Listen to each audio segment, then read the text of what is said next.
أهلا وسهلا فيكن يا أحلى صبايا. نورتوا.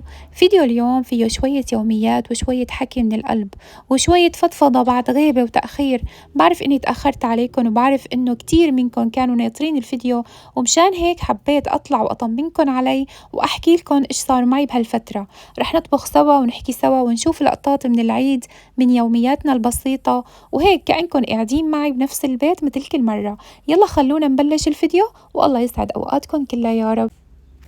السلام عليكم صبايا، كيفكن؟ طمنوني عنكن وعن صحتكن، إيش أخباركن وكيف كان العيد معكن؟ والله اشتقت لكم كتير كتير وحاسة إني تأخرت عليكم بهالفيديو. إيه سبحان الله، وكان يعني إنه بنفسي أنزله يعني بأيام العيد بوقت يعني قبل بوقت، بس صدقوني يعني مرت علي فترة كنت فيها متوترة ومتشوشة، يعني مثل ما بقولوا ما كنت يعني قدرانة أركز مثل العادة. من فترة سبحان الله يعني بدي أحكي لكم اللهم صل على سيدنا محمد. يعني صار لهم فترة مثلا أهلي عم بيقولوا لي وبيحكوا معي إنه انزلي على سوريا يعني حاج، وصراحة هالموضوع يعني شاغل بالي يعني بشكل كبير. أنا كتير يعني مشتاقة لأهلي ولأخواتي، ومشتاقة أشوف بابا الله يطول بعمره إن شاء الله ويحفظه يا رب، وقلبي سبحان الله عم يغلي عليهم يعني بكل لحظة. بنفس الوقت يعني عندي خوف وحيرة، يعني ما عم بعرف إذا النزلة بهالفترة مناسبة ولا لأ. لهيك حسيت إنه هالعيد يعني سبحان الله مر علي بطريقة مختلفة عن كل سنة سبحان الله، يعني مو مثل العادة أبدا. يعني كنت بين الشوق والخوف والحيرة، وكل شوي بفكر بالموضوع من جهة يعني سبحان الله مختلفة. عملت استخارة الحمد لله، وإن شاء الله يا رب هيك رح أرجع أعمل استخارة كمان مرة تانية، والله يكتب اللي فيه خير إن شاء الله ويطمن قلوبنا جميعا إن شاء الله. اي والله يا بنات، بس رغم كل هالانشغال والله انكم ما غبتوا عن بالي، وكنت كل يوم افكر فيكم واقول يعني لازم ارجع احكي مع الصبايا واطمنن علي. ووجودكم معي سبحان الله ودعمكم وكلامكم الحلو دائما بيفرق معي وبيعطيني طاقة انه اكمل. يلا خبروني صبايا بالتعليقات كيف كان عيدكم، احكولي وين قضيتوه، وانا رح اقرأ كل تعليقاتكم ان شاء الله وارد عليكم باذن رب العالمين. الله يسعدكم ويحفظكم ان شاء الله يا رب.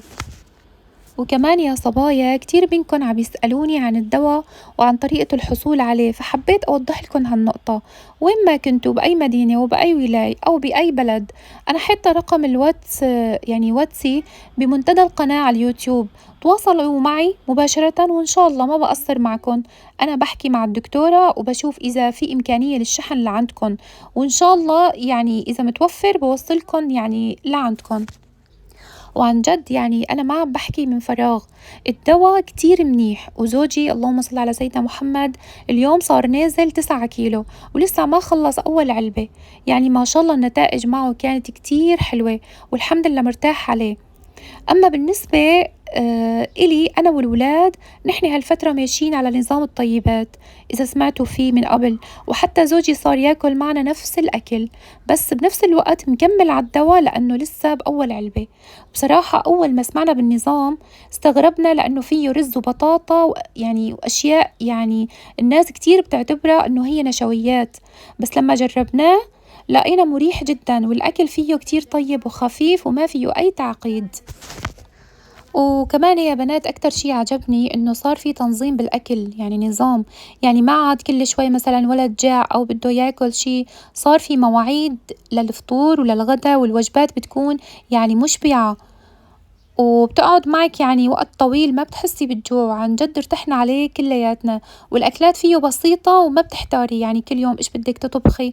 وهلا بعد شوي سبحان الله اللهم صل على سيدنا محمد رح أفرجيكم الأكلة اللي عملتها اليوم على نظام الطيبات، وطلعت طيبة كتير وأحلى مما كنت متوقعة سبحان الله.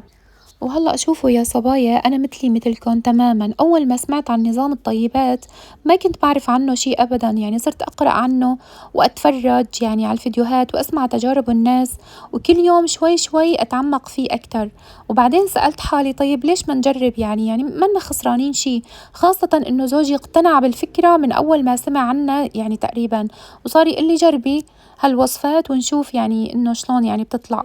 بصراحة نحن مثل أي حدا يعني سبحان الله، يعني ما كنا بنعرف إذا رح يناسبنا أو لأ، وإذا رح نرتاح عليه أو لأ، بس قلنا نجرب ونشوف يعني بنفسنا. وهلأ صار لنا تقريبا 4 أيام ماشيين عليه، وعن جد لقينا فرق بالراحة. يعني مو لأنه حدا حكالنا أو لأنه شفنا تجربة يعني إنه غيرنا، لا، نحن جربنا على حالنا وحسينا براحة والحمد لله.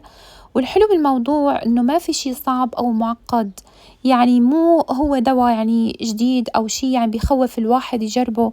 نحن بس وقفنا يعني شغلات معينة مثل الفروج والبيض بهالفترة، وصارت أغلب يعني أكلاتنا تعتمد على البطاطا والرز وبعض أنواع الجبنة والأكلات البسيطة والخفيفة. وعن جد يعني لهلأ مرتاحين عليه كتير، والأكل يعني بيكون طيب ومشبع وما بتحسي إنك محرومة من شي. والأهم من هيك إنه يعني ما عدنا محتارين كل يوم إيش بدنا نطبخ أو إيش بدنا نعمل يعني مثلا أكل. وطبعا يعني كل جسم غير عن التاني، وأنا هون عم بشارككم تجربتنا الشخصية لحد هاللحظة. إذا استمرينا عليه أكتر وصار معنا نتائج جديدة أكيد يعني رح أخبركم أول بأول بكل شي، مثل ما متعودة دائما أحكي لكم كل التفاصيل بصراحة وبوضوح إن شاء الله. وهلأ خلوني أفرجيكم الأكل اللي حضرته اليوم. والله يا صبايا طلعت طيبة كتير وشكلها بشهي، وإن شاء الله تعجبكم مثل ما عجبتنا إن شاء الله. وهون يا صبايا مثل ما لكم شايفين الولاد كانوا قاعدين مع بعض وعم بيحسبوا يعني عيدياتهم ويجمعوا.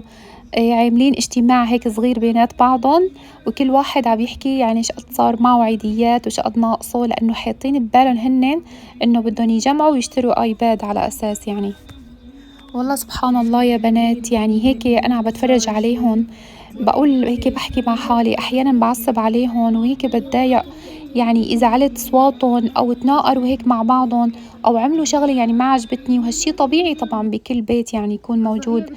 بس بالنهاية مهما صار أول يعني سبحان الله ما بناموا أو بقعدوا هيك بهدوء برجع بدعي لهم من قلبي سبحان الله، وبقول يا رب الله يحفظهم ويوفقهم ويفتح عليهم إن شاء الله أبواب الخير إن شاء الله، ويجعل أيامهم إن شاء الله يعني أجمل وأريح من هالأيام اللي عدت علينا نحن إن شاء الله يا رب. وهون يا بنات صورت لكم مقتطف صغير من لما رحنا زيارة خفيفة هيك عند جيراننا، هيك تعييدة بسيطة يعني ولطيفة. قعدنا شوي وسلمنا عليهم ورجعنا على البيت. صدقوني يا بنات هالعيد ما طلعت عند حدا يعني أبدا. أنا أجاني ضيوف وعيدوا عندي الحمد لله، بس أنا شخصيا يعني ما رحت زيارات أبدا يعني مثل كل سنة. الطلعة الوحيدة تقريبا كانت لعند جيراننا هيك قريبين مننا يعني، أنا والعيلة طلعنا عيدنا عليهم وسلمنا ورجعنا. أي والله، وهي كانت كل طلعتنا بهالعيد. يمكن بسبب التفكير والاشتياق والحيرة اللي كنت عايشتها بهالفترة سبحان الله، حسيت حالي مو مثل العادة يعني. بس الحمد لله على كل حال، العيد يعني مو بس طلعات وزيارات، العيد كمان لمة ومحبة وراحة بال. الله يرزقنا راحة البال إن شاء الله يا رب. بحكي لكم هلا يا بنات على هاي الوجبة اللي عملتها. اللهم صل على النبي. جبت البطاطا وغسلتها أول شي، شفتوا بيجي فيها تراب وهيك، غسلتها من التراب اللي بقلبها كله، وبعدين حطيتها بطنجرة الضغط.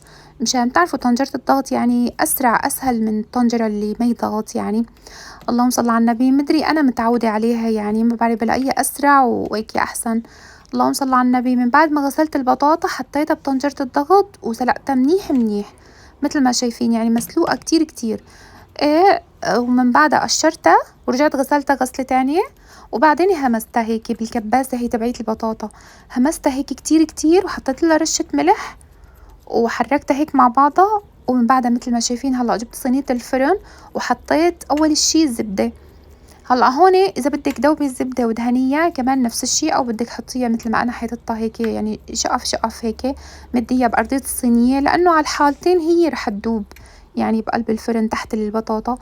ايه والله يا بنات مثل ما شايفين هلا هيك اللهم صل على النبي. من بعد ما همستها للبطاطا ومديتها هلا بساويها هيك فرد شقفة. اللهم صل على سيدنا محمد. ومن بعدها ايش ما بدك بتحطي فوقها، بدك بتحطي لحمة وجبنة، او بدك عطاء الجبنة او بدك عطاء اللحمة، يعني حسب الرغبة ايش بتحبي انتي بتعملي. اللهم صل على سيدنا محمد. انا هون اللهم صل على النبي كنت مقلية اللحمة، قليتها هيك على النار وكمان حطيت لها شوية ملح بدون بهار. اللهم صل على النبي. وبعد ما قليتها وهيك عفتها شوي قتورة هيك تبرد ل10 11 يعني.